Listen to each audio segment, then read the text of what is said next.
The crystal glass shattered on the marble floor, and I felt the cold wine drip from my hair onto my white dress as 300 guests stared in complete silence. My mother-in-law's voice cut through the room like a knife. "You're nothing but a pathetic gold digger." She had absolutely no idea that I held the key to destroying her entire empire, and I was about to use it. But let me start from the beginning, because this story is about so much more than just revenge. My name is Jasmine, and I grew up knowing what it meant to have nothing. When I was 16 years old, my mother died. She was a single parent who worked herself to death, literally. 3 jobs, no health insurance, and a stubborn refusal to slow down because she wanted to give me a better life. I found her one morning collapsed in the kitchen before her first shift. The doctor said her heart just gave out. I said the world took everything from her and gave nothing back. After she died, I had nowhere to go. No family, no money, no safety net. I lived in my car for 6 months while finishing high school. I'd sleep in library bathrooms, shower at the local gym with a membership I could barely afford, and study under streetlights because my car battery couldn't handle the interior light staying on all night. I made a promise at my mother's grave, standing there in shoes with holes in them. I'll never be powerless again. That promise changed everything. I became obsessed with building something that no one could ever take away from me. At 19, I was coding in public libraries, teaching myself everything I could about artificial intelligence and corporate acquisitions. I created a revolutionary software that could predict merger success rates with 93% accuracy. At 21, I sold my first patent for $2 million. I cried in the lawyer's office when the check cleared. My mother never saw more than $30,000 in a single year of her entire life. But here's the thing about growing up with nothing. You learn not to trust anyone. Not completely. I built J.M. Sterling Holdings in complete secrecy. I used my initials and my mother's maiden name. I hired a male actor to appear as the face of the company at public events. I never did interviews, never appeared in photographs, operated entirely through lawyers and proxies. By the time I was 27, my company was worth over $400 million, and I still lived in a modest apartment and drove a used car. I didn't need people to know who I was. I just needed to know I'd never be that scared 16-year-old girl again. That's when I met Daniel. It was at a charity event where I volunteered, serving food to homeless families. He was there teaching art to kids, covered in paint and laughing with this genuine warmth that made something in my chest ache. We started talking, and for the first time in my adult life, I felt like I could breathe around someone. He didn't want anything from me. He didn't know I had anything to want. Daniel was a teacher at a public school. He drove a beat-up truck and lived in a small apartment and talked about his students like they were his own children. We dated for 2 years, and every day I wanted to tell him the truth about who I really was. But that scared, broken part of me kept whispering, what if he changes? What if everyone changes when they know? I did investigate him, though. I'm not proud of it, but I had to know. That's when I discovered his family-owned Anderson Industries, a manufacturing company worth about $500 million. His father had died 3 years earlier, and his mother, Patricia, now ran everything. Daniel never talked about the family money. He'd been estranged from them for years, choosing teaching over the family business. That's actually what made me fall in love with him. He chose purpose over privilege. When Daniel proposed, I said yes, without hesitation. But that meant meeting Patricia. The first time I walked into her mansion, I knew I was in enemy territory. The house was massive, cold, filled with expensive things that had no warmth. Patricia looked me up and down like I was something she'd scraped off her shoe. "Where did you buy that dress?" she asked, her voice dripping with disdain. "A thrift store?" I was wearing a dress that cost $300, which felt like a lot to me. I later learned she spent more than that on her daily flower arrangements. I stayed quiet that first meeting. I was studying her, the way I'd studied every opponent in every business negotiation. Patricia wasn't just rude, she was calculating. Every insult was designed to break me down, to make me feel small. Her daughter Lauren was just like her, all fake smiles and cruel eyes. Only Daniel's younger brother Kevin showed me any kindness, apologizing for his mother's behavior when she wasn't looking. What followed were 6 months of systematic cruelty that would have broken most people. In the first week, Patricia served me food I was allergic to, claiming she forgot, even though Daniel had told her 3 times. A month in, Lauren posted edited photos of me online with captions mocking my clothes and background. Patricia accidentally uninvited me to a family dinner and then told Daniel I never showed up, trying to make me look disrespectful. 3 months into our engagement, Patricia tried to bribe me. She wrote a check for $50,000 and slid it across her marble kitchen counter. "Leave my son," she said. "This is more money than someone like you will ever see." I looked at that check, an amount that once would have changed my life, and left it sitting there. "I love Daniel," I said quietly. "That's not for sale." Her face twisted with rage. She hired a private investigator to dig up dirt on me. She spread rumors at her country club that I was a con artist after the family fortune. She excluded me from every family event she could, and when she couldn't exclude me, she made sure I knew I wasn't welcome. Through it all, I documented everything. Screenshots, recordings, witnesses. I'm a businesswoman. I know how to build a case. But here's what Patricia didn't know. What no one knew. My company was already circling Anderson Industries like a shark. My analysts had been tracking their financial collapse for over a year. They were $50 million in debt and hemorrhaging money. And I'd discovered something else. Patricia had been embezzling company funds for years. $15 million funneled into offshore accounts through fake invoices and shell companies. She was robbing her own family blind and cooking the books to hide it from the board members. When Anderson Industries reached out to J.M. Sterling Holdings, desperately seeking an acquisition to avoid bankruptcy, I couldn't believe my luck. Fate had literally delivered my worst enemy right to my doorstep. I agreed to the $800 million deal through my lawyers, never revealing my identity. I personally designed the terms, building in clauses that would expose Patricia's crimes during the due diligence process. I set the closing date for 1 week after our engagement party. My assistant Jennifer asked me, "This is personal now, isn't it?" I looked at her and said, "She wants to break me. Let's see who breaks first." The engagement party was Patricia's final masterpiece of cruelty. She invited 400 guests, business associates, high society friends, distant relatives Daniel barely knew. She deliberately didn't tell me the dress code, claiming she forgot to send me the invitation details. When I arrived in my simple cream-colored dress, elegant but understated, I immediately realized my mistake. Every other woman there was in a designer gown, dripping with jewelry. Patricia had set me up perfectly. She forced me to stand at the front of the room during her toast. I stood there, feeling all those eyes on me, knowing I looked underdressed, knowing that's exactly what she wanted. Patricia's voice rang out, clear and cruel. "We must acknowledge the unexpected addition to our family." She paused, letting the words sink in, letting people laugh. "You know, when Daniel first told me he was engaged, I thought surely to someone from our world. Someone with the proper background, the right education, the appropriate breeding." She listed everything she found wrong with me, each word chosen to cut deeper. "Jasmine has no family. My mother was dead. No education from any proper schools, no career worth mentioning, no class, no grace, and frankly, no business being here." People shifted uncomfortably, but no one spoke up. That's what money does. It buys silence. "A mother knows a gold digger when she sees one," Patricia concluded, "and I'm looking at one right now." Daniel tried to intervene, standing up from his seat. Patricia held up her hand, silencing him with a look. She'd trained him his whole life to obey. I found my voice then, surprising myself with how steady it was. "I love your son," I said clearly. "That's all that matters. That's all that should matter."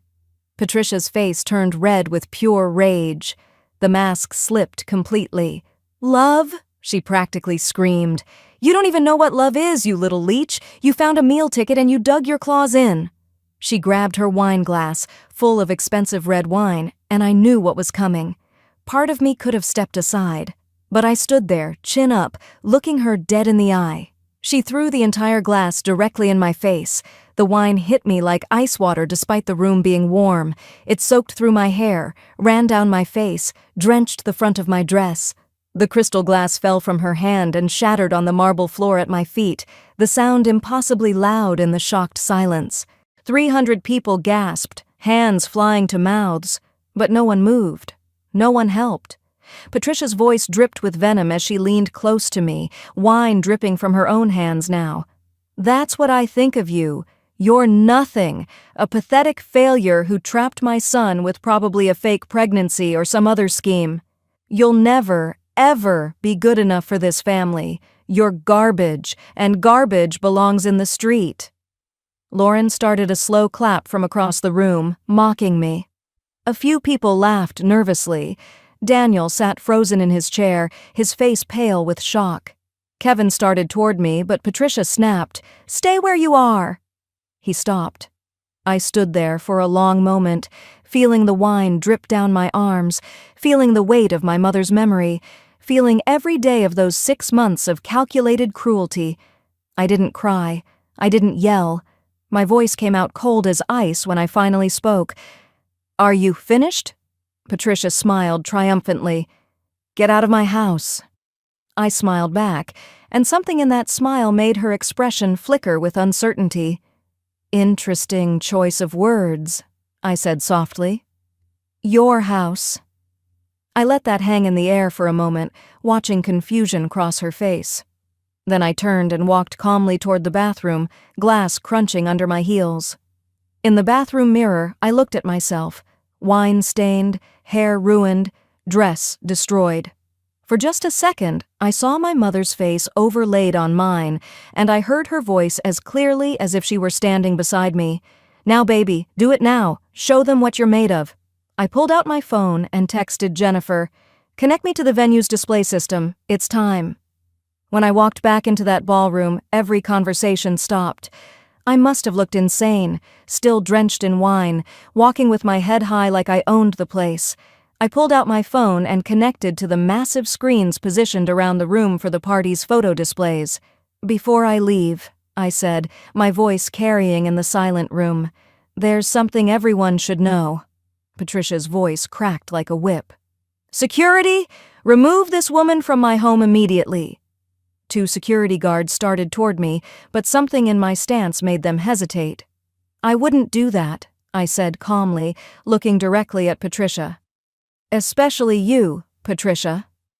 I used her first name deliberately, a sign of disrespect that made her face flush again. "Patricia," I continued, "how's the Anderson Industries acquisition going? The $800 million deal with JM Sterling Holdings? Still on track for next week?" Her face went completely white, like someone had drained all the blood from her body in an instant. "That's confidential business," she stammered. "The deal that's going to save your failing company?" I pressed. "The company you've been running into the ground while embezzling funds?" The room erupted in gasps and whispers. Several board members I recognized from my research stood up, confusion and anger on their faces. I touched my phone screen and the JM Sterling Holdings logo appeared on every screen in the room. Then a photo appeared, my professional headshot, the one I'd kept hidden for years. CEO and founder, Jasmine Maria Sterling. The room exploded. People were shouting, standing up, pointing at the screens and then at me. Patricia stumbled backward like I'd physically hit her. Daniel's mouth fell open. Kevin's eyes went wide with understanding. Lauren looked like she might faint. "My name is Jasmine Maria Sterling," I said, my voice cutting through the chaos. "I built my company from absolutely nothing. I started coding in public libraries because I couldn't afford a computer. I sold my first patent at 21. Today, my company is valued at $2.1 billion. More images flashed on the screens, Forbes articles, business awards, acquisition announcements, all with my company's name. "For 6 months," I continued, looking directly at Patricia, "you called me nothing. You said I had no career, no achievements, no worth. Let's talk about what you are." I pressed another button, and financial documents filled the screens. "These are the records of your embezzlement. $15 million stolen from Anderson Industries over 5 years, fake invoices, offshore accounts, falsified reports to the board. The board members were on their feet now, shouting. Patricia's lawyer tried to reach for his phone. I kept going, relentless now. You mocked my dead mother, a woman who worked 3 jobs and died at 48 trying to give her daughter a chance. A photo of my mother appeared on screen, young, smiling, beautiful. She was worth 10 of you. Some of the guests were crying now, moved by the photo, horrified by Patricia's behavior. You called me a gold digger, I said, my voice rising. I'm worth 4 times what your company is. You threw wine on me and called me garbage. I gestured to my stained dress. Consider that the last drink you'll ever have at my expense. I pulled up the acquisition contract on the screens. The deal was supposed to close in 48 hours. These were the original terms. Fair, reasonable, designed to save your company and preserve jobs. But you know what? I'm changing them. Here are my new terms. The screens showed a new contract. I read each point aloud. Term 1. Patricia Anderson resigns from Anderson Industries immediately with no severance package. Term 2. She issues a public written apology to me, posted on every social media platform and in every major newspaper. Term 3. She enters a rehabilitation facility for her alcohol abuse problem. Several people nodded at that, clearly aware of her drinking, and completes the full program. Term 4. Lauren Anderson loses access to her trust fund until she completes 1,000 hours of charity work with underprivileged families. Term 5. Kevin Anderson is promoted to Chief Operating Officer, where he should have been years ago. The room was in complete chaos now. I raised my voice over the noise. Accept these terms, and the deal proceeds. Your company survives.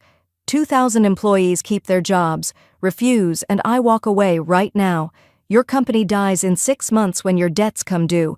You'll lose everything. The company, the house, the reputation, everything. I looked at my phone. You have 48 hours to decide. Choose wisely. That's when Daniel finally moved.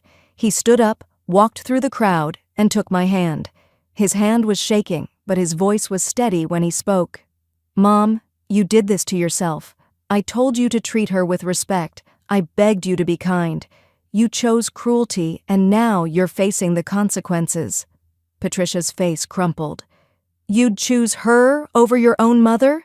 After everything I've done for you? She's going to be my wife, Daniel said firmly.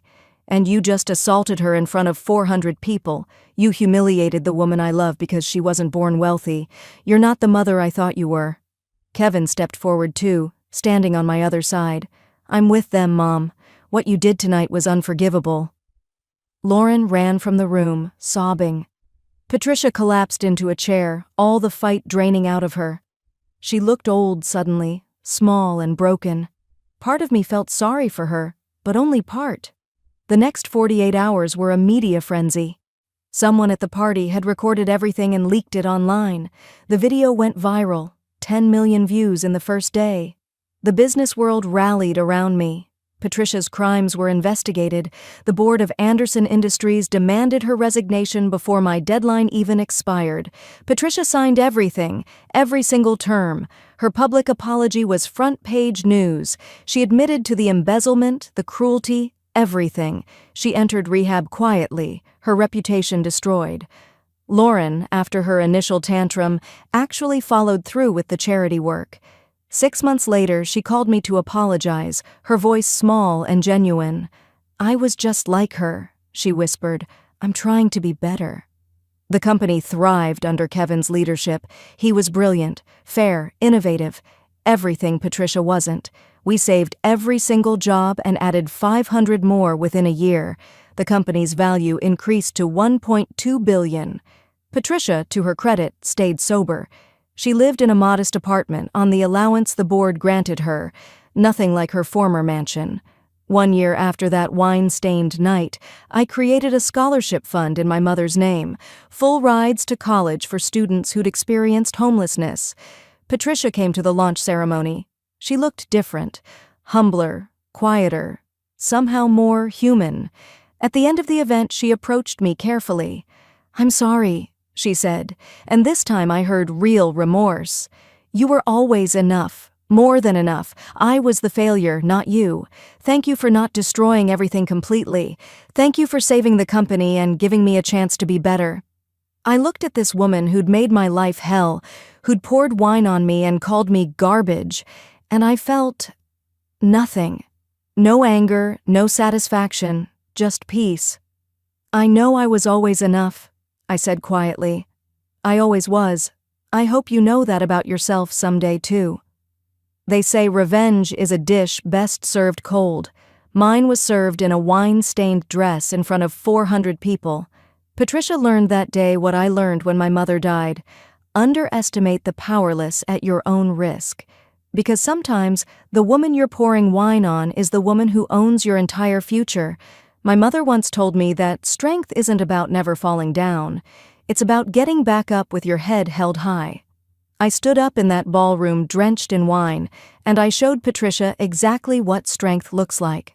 Not the strength of money or position or breeding, the strength of someone who crawled out of poverty, lived in her car, built an empire from nothing, and refused to ever be small again. That's my story. The story of how the gold digger became the golden girl, how the failure became the CEO, and how the woman covered in wine got the last laugh. And you know what the best part was? I didn't just defeat Patricia.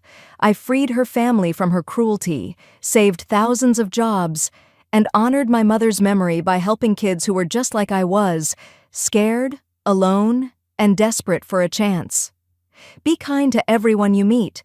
You never know who's signing your paycheck tomorrow. And remember, when someone tries to pour wine on your dreams, use it to water the seeds of your revenge. Justice isn't always fair, but sometimes, just sometimes, karma knows exactly what she's doing.